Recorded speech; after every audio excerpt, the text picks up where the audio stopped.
intelligence that night, they could have taken over and they could have confirmed the information. No. And is it not? Okay. No. How do I activate something that I still am waiting for its confirmation?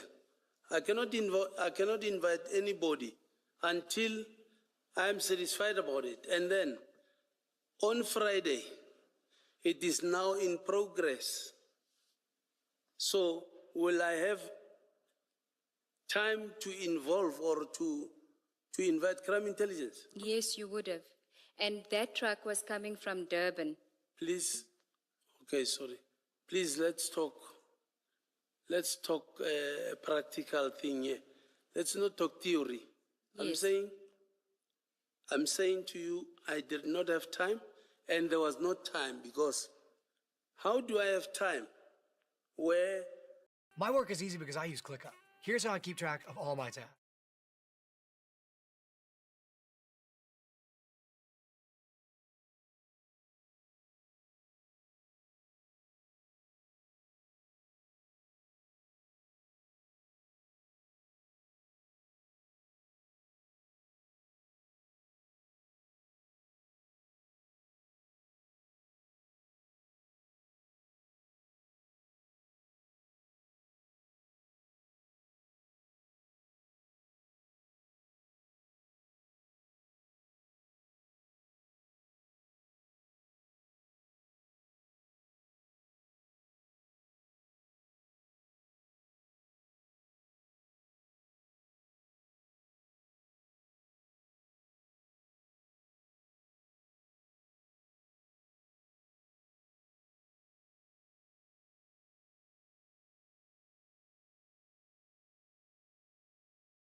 So you can see there that the tenor was already set at a pitch where accountability took center stage in the questioning.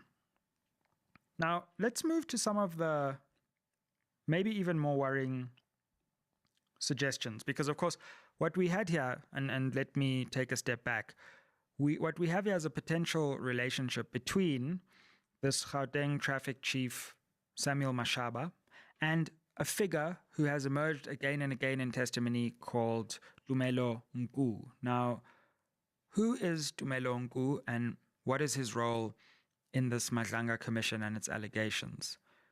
Well, on the one hand, Mashaba, who we've just heard from, says he was an informant first, a crime intelligence informant or someone who would tell the police stuff that was happening. But that doesn't make too much sense based on the WhatsApp communications that we have seen at the commission. Is he a business person? Well, if he's a business person, it's a bit strange that he has details about drug shipments coming into the country. So he will be at the commission soon, and we'll get to hear exactly who Mr. Nku is, but he seems to be able to communicate with people like Mr. Mashaba. And it was actually those communications between Mashaba and Nku that Siegel's Nube was exploring, because Mashaba got these messages that, oh, the drugs are on their way, or he got this tip-off that the drugs were going from Durban to Joburg. Why would he get this tip-off from someone who is this business person? If he's an informant, that makes sense, but if he is an informant, then again, why wouldn't the information be verified? And it emerges later that Nku was making payments to Mashaba. Informants don't pay the police, they get paid by the police. So again, murky worrying, sketchy. So what's more important, though, than just this relationship between Mashaba and Ngu, because that would be bad enough, right? Maybe there's a business person who's buying influence in the police, or who may even have some relation to drug shipments. That's one thing. But there were further allegations about more senior politicians somehow being involved in this orbit, not only around these drugs, but also around Mr. Mashaba. And one of them was former Deputy President David D.D. Mabuza. Now, Mabuza came up at various instances, but there was a message that Mashaba sent to Ngu on the 29th of May 2019. And of course, 2019, 29th of May, you may be thinking, that was around when cabinet was appointed. And it was in fact the very day that it became clear that Deputy President then, David Mabuza, the late David Mabuza, was going to be the deputy president. And on that day, Mashaba sent a message to Ngu saying, I see DD, a well-known nickname for David Dabete, DD Mabuza, is back. Let's, quote, move on our issues.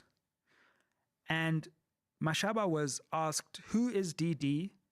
And he didn't give very satisfactory answers yesterday, and there was more today. Let's take a look at what he said previously yesterday. Who's Didi?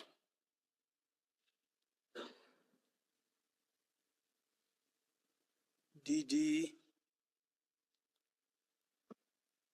is